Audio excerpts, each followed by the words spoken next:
That's love. Meanwhile, is the United States Air Force censoring religious freedoms among the ranks? A series of recent incidents have come to the attention of 66 U.S. congressmen, and just yesterday, the lawmakers jointly fired off a letter to Defense Secretary Leon Panetta looking for answers.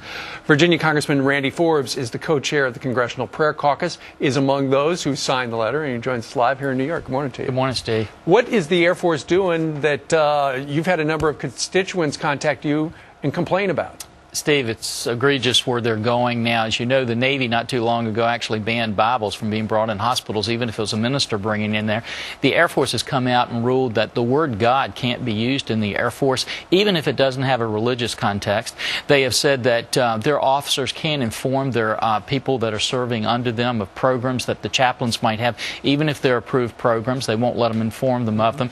They have indicated that they can't have any ethics programs. They banned the ethics programs that have any reference to religion in there. They've stopped their cadets from trying to encourage people to contribute to programs that are helping children just because they have a faith component. But the big thing, Steve, it's having a chilling effect all across the Air Force because, you know, these are people that are fighting for our rights every day, and we need to be standing up for their religious freedoms and liberties. Congressman, you know why they're doing it.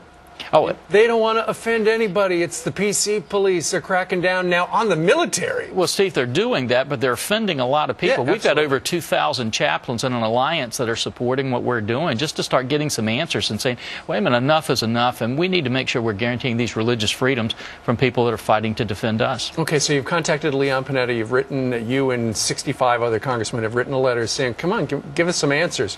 What do you expect to happen? Well, the important thing is it's not just 66 members of Congress. It's 6 out of 7 subcommittee chairmen of the Armed Forces Committee. That normally gets his attention. We think he'll respond to that, and we just want to make sure we get a little more balance brought into this whole situation. But what about the suggestion that you don't want to offend some people who might not, might not read the Bible? Steve, when we wrote, the Bill of Rights, we didn't say that you couldn't do things that you had right to do if it offended people. Right. What we said is that you had the right to do that, and that's what we want to protect their rights to be able to have religious freedom and religious liberty. Out of curiosity, what's your message to members of the armed forces who are watching right now as you take up this fight? I would say to hold on, that there are people that believe in you, that we're going to stand up and fight for you. We know you're fighting for us, and we hope to get this pushed back because, you know, the military has had a huge component of people that are very strong in their faith. That leads them to do what they're doing. We want to make sure they continue, at least have the right to do that. Absolutely. After all, what's that expression? There's never an atheist in a foxhole? You know, we've heard that expression a lot when we travel around the world, Steve, and people are very, very strong. You know,